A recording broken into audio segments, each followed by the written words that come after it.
Alright. So I'm making another video because I don't know, I'm pumped right now, man. Well, probably because I just made a video about typhoon surfing, so I'm gonna have sweet waves. So I'm pumped. So, anyways, here's another video. I don't know, emphasize this enough. This is gonna be a video complaining about Japan and bitching, but it's like someone requested it, and I mean, there's bad things to everything. I know that. I'm not stupid. So no matter what I say, or ever, however how bad it sounds, this place is amazing and it's awesome, and I'm really enjoying life here. Or I wouldn't be here, I wouldn't be happy, I'd go home, you know what I mean? So please, even though I'm saying all this and I think it's bad, it's just my opinion or things that stress me out. Like, that's all it is. So, like, because I say one thing and I get like weird strangers like, no, no, no, no, and I'm like, oh, alright, like, calm down, dude, it's just my opinion. That's all I have, right, from my view. I can't see from your view. I don't know what you know, so I'm sorry, you know? So anyways, as requested, pet peeves. Random free practice. I wrote all this down, on the train, on my studying Japanese book. So, basically, I don't like being everyone's donkey. This is a catch-22 in Japan because I got here so easily because I could have, I taught English, and that's how many of us get here. And I love that. It's great, it's good that they're interested. If they weren't, we wouldn't be here. But I don't like random free practice, or let's say I'm studying Japanese on the train and somebody's like, hello, and I'm like, oh, hello, how are you? I'm fine. I want to say I'm busy, but I'm fine because I represent America or Californians and my family, you know what I mean? So I'm fine. Where are you from? I'm from California. What's your hobby? Oh my god, like, wow, okay. And they never really give a shit. They just, they want to practice. And I understand that's, like I said, why we have a big industry here and everything. But it's, I was in the middle of a bench press. I'm not kidding you. In the middle, I'm already a skinny enough dude. And I'm in the middle of it, like, trying. And this old lady, like, hobbles up and she's like, hello, where are you from? And I'm like, are you kidding? Like, if you're going to help me pick this weight up off of me after I drop it from answering your question, go ahead. But other than that, like, shut up, And that's not the end of the pet peeve. Like, it's also that, like, when I'm speaking Japanese, and I want to practice too, right? It's only fair. Some people just refuse to speak Japanese too. They're like, one, he can't know it. Two, I'm gonna accommodate him and speak English. So my Japanese is, I don't want to say good. I don't ever want to say that because I have friends that are way better. But I can easily talk to you, So, like, I'm like, oh, can I order one of these? And like, so you want you want here? And I'm like, please, like, speak Japanese. Like, I'm in a hurry. I can do it in Japanese. Hi, kochira de. I want to eat here. You here? Set. And I'm like, oh my god, please, I want to hurry. I have, like, half hour left. I need to go to work. Like, please speak Japanese. Or you and I'm like, so sometimes I've walked away where, like, I'm sorry, daijoubu, like, I don't want any food, So that's a pet peeve. But to offer something positive, someone on the train started doing that, and I said, hey, I don't have time for this. Like, if you want a class, I can teach you a class. And damn, she took a class. I teach her twice a month for like $100, so that actually worked out. Ignorance of other cultures, I put, which is like, they have stereotypes here and stuff. Like, Americans are fat, we're loud, or rude. I'm not really loud. Like, my brothers, I guess I am, but I'm a pretty passive dude. I'm calm, on the train. I sit small and everything. But, like, they'll always tell me stuff like, oh, you like to eat junk food, huh? And I'm like, no, I don't really. I really like Japanese food.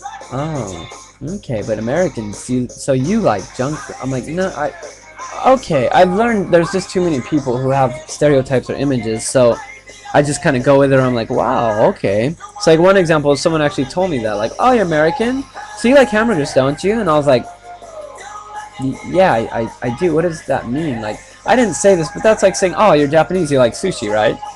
Like, I didn't really even understand, so I was like, oh, yeah, they're pretty good, I like them in and out, I guess.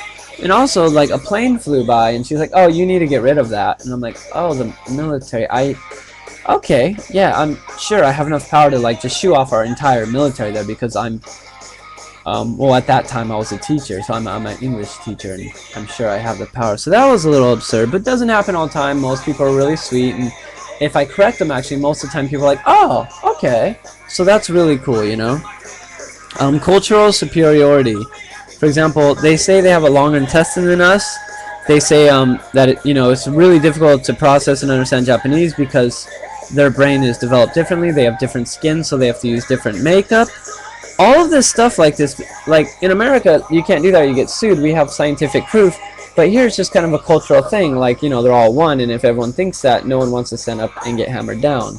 So I researched the longer intestine thing, found out it's based off of your weight, and told someone that, and they're like, yeah, but that's American research and blah blah blah. And I'm like, it's medical research, but they didn't care.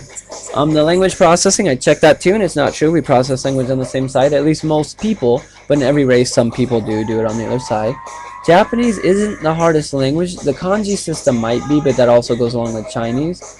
But as far as like pronunciation, it's very similar to Latin, actually, from what I've learned, and it's really like smooth. Where for me, I guess Chinese and like Vietnamese would be harder to go up and down. But I mean, different parts of the language are hard. Some parts are really easy. I'm running out of time. I have a little timer there.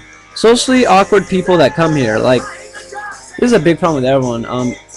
When you see another like dude from abroad, you never know like what to do, like hey or not, and that's discussed everywhere. So if you're interested in that, you can look it up. But I mean, I always say hi because some dude I read a post and he has the same reaction as me. This doesn't hurt. Hey. Or a little bow. And if they don't do anything, no big loss. If they do anything, hey, I've actually made some friends that way. So, but I mean, there's a lot of socially awkward people here, right? My buddy had an interview, and he was staring the interviewer, who is from America, in the eye, and the person's been here so long, they were like looking at the floor and really nervous. But recently, I do give them props. The gene pool of people from abroad here have been amazing. Also, the word gaijin or gaikokujin, everyone uses it. I'm super gaijin. I'm gaijin baka. I hate that word. I hate it. Like the word or gaikokujin is like the nice way to say it. It basically means foreigner, which basically translates to not Japanese, which basically means doesn't belong. So when people use it for themselves, I'm like, wow, good research, buddy, good research. Because I wouldn't call like someone from Mexico, hey, you're a foreigner, you don't belong here in America. No, they can become an American, you know what I mean? I don't even assume where they're from, and I ask them their name usually. But here, they're like, ah, gaijin. And then if you ask them, if you guys are in a group of Japanese and you go to America, what do you call the other white people there, the Mexican people? And they call them gaijin, which is, wow, wait, you're the foreigner here now. What? Oh, so not Japanese. Oh, it doesn't belong in your circle, I understand. So that word pisses me off. People probably have stuff to say about that, but I don't really care. Let's see. They also, any behavior you do if you're from abroad here, please be careful because it gets intensified and it gets in the news and media because you are foreign and they like to show how different we are. Not all, but a lot of them, or the press at least. So if you mess up or you do drugs, it's going to be everywhere. Like this guy from California named Josh was smoking pot. See, they come here and they bring it. They're bringing, even if the Yakuza's the one buying the drugs or the actual other gangsters, Josh and all the Californians bring it because it's a nice excuse and outlet to make them feel safe. Like, yeah, we're good people, and, which they are, but yeah, these dudes from abroad are bringing all kinds of crap. Which usually, by the way, I found out, usually means Africans, people from Africa, not African American, not Australian, not British. They usually mean Africans when they mean trouble, and foreigner trouble, which kind of sucks, dude. I don't think that's really fair. Train behavior is weird because you'll be amazed how nice everyone is. I have a minute, so I gotta hurry. Train behavior is really weird because everyone sits proper. They even put the bag in the lap, so if someone's sitting in front of them, they could put the bag up top. And that's so nice, and people don't even talk. It's so well-mannered and nice for the most part. But what's funny is the old ladies, usually the old men, hit you when there's area to walk around. And if you have a backpack on or a bag, they push it. And it's so weird that in one instance, they're beyond polite. I'm like, wow, you can talk. It's cool, A lot of people sleep because they do work hard here, But I'm like, wow, you're not even talking. That's like so amazingly nice. And then the next moment, we're all trying to get off together, and she's pushing me out of the train. Like a little lady like this. I turn around, I'm like, oh, I can't even push you back or say anything. So I'm like, sumimasen, and I leave, you know what I mean? So that's all I got for now. Venting's too fun, so I'll talk about more later. Alright everyone, have fun later!